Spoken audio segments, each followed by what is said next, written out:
हर साल सर्पदंश से होने वाली मौतें अपने भारत देश में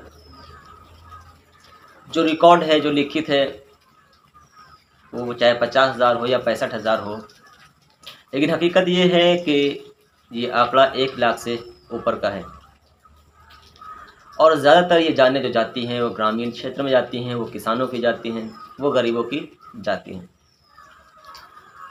हर साल इन मौतों को सुन करके दिमाग में बहुत कुछ चलता है।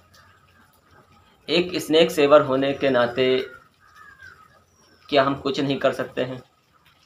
यही बात मन में कई सालों से चल रही है। लेकिन फिर भी एक चीज़ आती थी मन में कि कुछ तो होगा, हम कर सकते हैं। ये रिकॉर्ड जो अपने भारत देश का है कि दुनिया भर में सबसे ज़्यादा जो मौतें होती हैं वो अपने इंडिया में होती हैं, अपने भारत में होती हैं। लेकिन ये गर्व के लिए नहीं है, ये शर्मनाक है।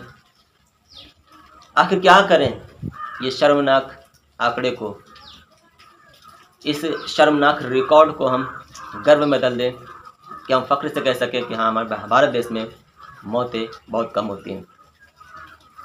कुछ बिंदु पर काम करना पड़ेगा, कुछ नियम बनाने पड़ेंगे और अकेले तो नहीं होगा, लेकिन अगर हमारे साथ में वाइल्ड लाइफ फॉरेस्ट डिपार्टमेंट और सरकार का सहयोग रहेगा तो ये बहुत जल्द हो जाएगा।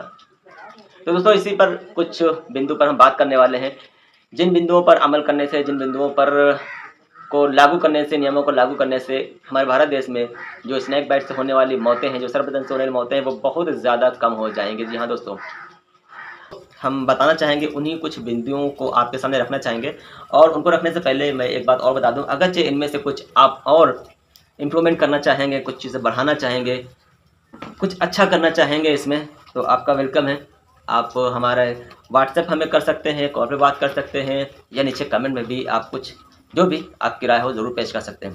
तो दोस्तों, शुरू करते हैं उन बिंदुओं पर जिनसे हम भारत में होने वाली सर्पदंश से मौतों को कम कर सकते हैं। तो दोस्तों, सबसे पहला क्या है कि जो रेस्क्यूअर्स हैं भारत के अंदर, जो जितने भी रेस्क्यूअर्स हैं, सांप को पकड़ने वाले हैं, रेप्टाइल रेस्क्यूअर हैं, इन्हें हमें क्या करना पड़ेगा? इन्हें हमें एक धागे में पिरोना पड़ेगा। इनकी लिस्ट तैयार करनी पड़ेगी। कम से कम एक ज़िले से एक रेस्क्यूअर की लिस्ट तो होनी चाहिए। क्योंकि मैं लखनऊ से हूँ, तो मैं यूपी से इसकी शुरुआत करने की कोशिश कर रहा हूँ। तो जो उत्तर प्रदेश की जो लिस्ट है स्नेक रेस्क्यूअर की, वो लगभग कंप्लीट होने वाली। कुछ ज़िले रह गए, वहाँ से भी रेस्क्यूअर्स मिल जाएंगे तो लिस्ट कंप्लीट हो जाएगी। तो सबसे पहले हमें क्या करना, रेस्क्यूअर्स को एक धागे में पिरोना है, एकजुट करना है। दूसरा बिंदु क्या है कि इन्हीं रेस्क्यूअर्स को हमें कुछ नियम बनाने पड़ेंगे जिनके आधार पर ये रेस्क्यू करें। और वो नियम जो होंगे, जाहिर सी बात है, ऐसे होंगे जो वाइल्ड लाइफ का उल्लंघन ना करें। यानी वाइल्ड लाइफ ने जो नियम बनाए हैं उनका उल्लंघन ना हो। उनमें कुछ ऐसे नियम बनाएंगे इन नियम बनाने पर क्या होगा जब ये नियम बनेंगे तो जो आप देख लोगे, हर साल नए नए लोग रेस्क्यूअर बढ़ रहे हैं और वो स्टंट करने लगते हैं अपने आप को फेमस करने के लिए। सबसे पहले वो क्या करते हैं, कहीं ना कहीं जीवों से प्यार तो एक अलग बात है, लोगों की मदद भी अलग बात है, कहीं ना कहीं वो खुद के लिए ही आ रहे हैं और खुद को फेमस करना चाहते हैं और शायद यूट्यूब से पैसा कमाना चाहते हैं और बहुत सारी चीज़ें हैं। खैर, पैसा कमाना गलत नहीं है, लेकिन सही तरीके से कमाया जाए। तो स्टंटबाजी को ख़त्म किया जा सकता है इन नियमों के तहत। जब हम नियम बनाएंगे तो उन नियमों के तहत हम स्टंटबाजी को ख़त्म कर देंगे, जिससे कि बहुत सारी मौतें यूं ही ख़त्म हो जाएंगी, यानी कि मौतें नहीं होंगी। तीसरा बिंदु दोस्तों यह है कि इन्हीं रेस्क्यूअर्स की हम ट्रेनिंग करेंगे। जो लोग अच्छे हैंडलर हैं उनकी तो बात अलग है, कुछ ऐसे हैं जो अच्छी तरह हैंडलिंग नहीं कर पाते हैं, उनको हैंडलिंग की ट्रेनिंग देना, साथ ही साथ में सांपों की जानकारी देना, ताकि इनसे जो हम वर्क लेना चाह रहे हैं, इनसे जो हम जागरूकता के प्रोग्राम करवाना चाह रहे हैं, वो आसानी से हो सकें। तो सांपों के बारे में इनको इन्फॉर्मेशन देना, इनको जानकारी देना इन रेस्क्यूअर को, ये होगा तीसरा बिंदु। चौथी बात दोस्तों, इनके माध्यम से हम गाँव में प्रोग्राम करवाएंगे, प्रधान के माध्यम से, सरपंच के माध्यम से उन किसानों को जागरूक करेंगे जो सबसे ज़्यादा शिकार हो रहे हैं सांपों का। प्रोग्राम में क्या बताया जाएगा, किसानों को सर्पदंश से कैसे बचें, अगर हो जाए तो उसका कैसे इलाज करें, और जहरीले सांपों की पहचान। इन 3 चीज़ों पर फोकस किया जाएगा। साथ साथ में स्कूल में, कॉलेजेस में भी हम इस तरह की प्रोग्राम रखेंगे। दोस्तों, अब जब हम इस तरह का जागरूकता का अभियान चलाएंगे, प्रोग्राम चलाएंगे, मीटिंग्स करेंगे, तो जाहिर सी बात है कुछ ऐसे लोग ज़रूर होंगे गांव में जो इन बातों को अनदेखा करेंगे और स्नेक बाइट होने के बाद में फिर भी वो झाड़ फूँक करवाने के लिए जाएंगे। तो ऐसे में क्या करें? ऐसे में जो 5वां बिंदु वो काम करेगा, हम झाड़ फूँक करने वालों के ऊपर सख्ती से कार्रवाई करें।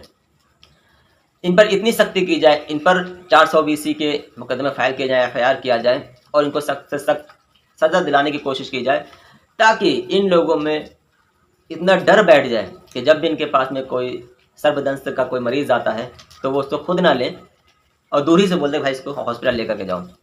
अगर ऐसा हो गया तो मरीज़ के पास फिर एक ही ऑप्शन रह जाएगा और वो है हॉस्पिटल, एंटीवेनम।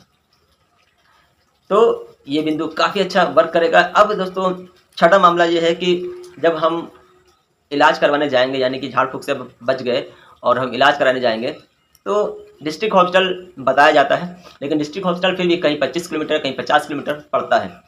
और कई ऐसे हमने मामले देखे हैं, यूपी की मैं बात कर रहा हूँ, जहाँ पर डिस्ट्रिक्ट हॉस्पिटल में भी एंटीवेनम नहीं मिल पाया है।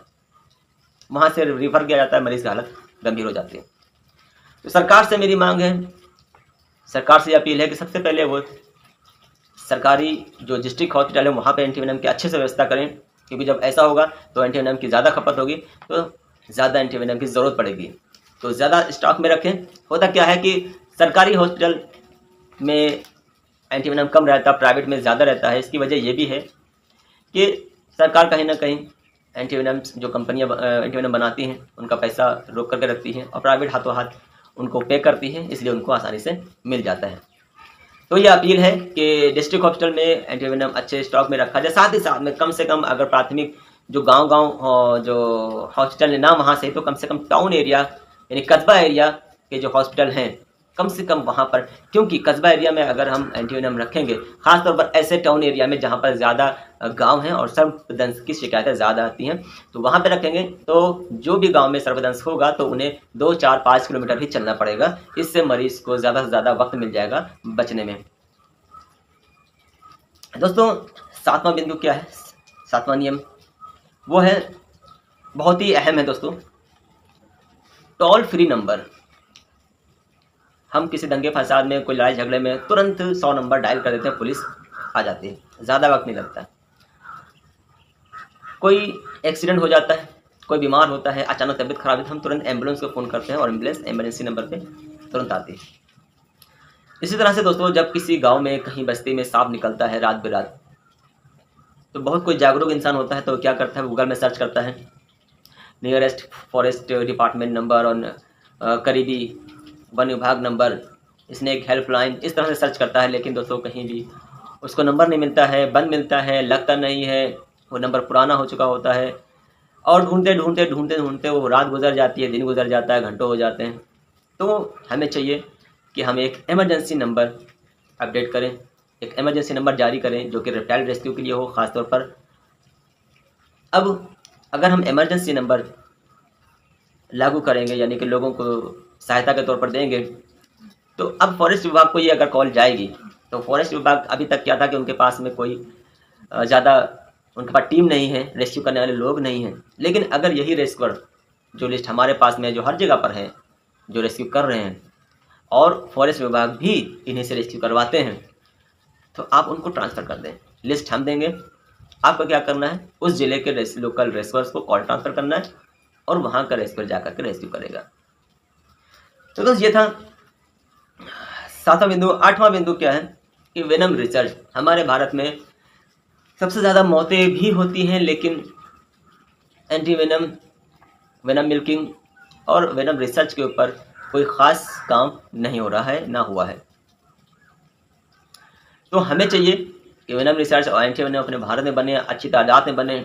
अभी क्या है कि जब ये यूनिट कम से कम अपने भारत में 4 से 5 हों, ईस्ट, वेस्ट, नॉर्थ, साउथ और एक सेंटर में। होता क्या है कि अगर हम नॉर्थ में है और साउथ का हमें एंटीडोज लगता है, तो जो भी जानकार हैं, जो भी गुरु हैं हमारे, वो जानते होंगे कि सांप का जब एरिया बदलता है तो उसके वेनम के कंपोनेंट्स भी बदल जाते हैं।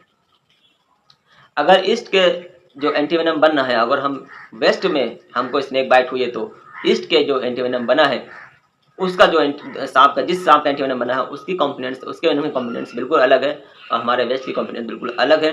तो ये हमारे को असर करने में, हमारे को एक्शन करने में थोड़ी गड़बड़ी या थोड़ा टाइम ले सकते हैं। अगर हमारे एरिया के करीब करीब का स्नेक वेनम का एंटीडोज मिलेगा तो वो बहुत जल्दी रिकवरी करेगा। तो इन चीज़ों को पर भी ध्यान देना है। साथ ही साथ इन चीज़ों से रेस्क्यूअर्स को भी काफ़ी फ़ायदा होगा जो भारत का, क्योंकि ज़्यादातर जो स्नेक रेस्क्यूअर या टर्ड रेस्क्यूअर्स हैं या एनिमल रेस्क्यूअर्स हैं वो भी ज़्यादातर गरीब ही हैं, गरीब परिवार से हैं। तो ऐसे लोगों के लिए भी हम चाहेंगे कि सरकार को सोचे। जब वो 24 घंटे के लिए टॉल पर होंगे, जब 24 घंटे के लिए वो मदद के लिए तट पर होंगे, तो जाहिर सी बात है कि उनके लिए भी कुछ पे आउट होना चाहिए। परिवार के लिए उनके लिए इंश्योरेंस होना चाहिए, कम से कम टूल किट जो भी है वो फ्री होना चाहिए, इलाज एंटीवेनम वगैरह उनका फ्री होना चाहिए और साथ साथ में कुछ ना कुछ पे आउट मिलना चाहिए जिससे वो दौड़ भाग कर सकें। तो दोस्तों यही सारी चीज़ें हैं। इन बिंदुओं के अलावा अगर आपके पास में कुछ और जानकारी है तो ज़रूर बताएं दोस्तों, कमेंट करें या हमें व्हाट्सएप करें या कॉल करें। नंबर स्क्रीन पर आपको दिख रहा होगा, सेव कर लें। तब तक के लिए थैंक यू दोस्तों, जय हिंद।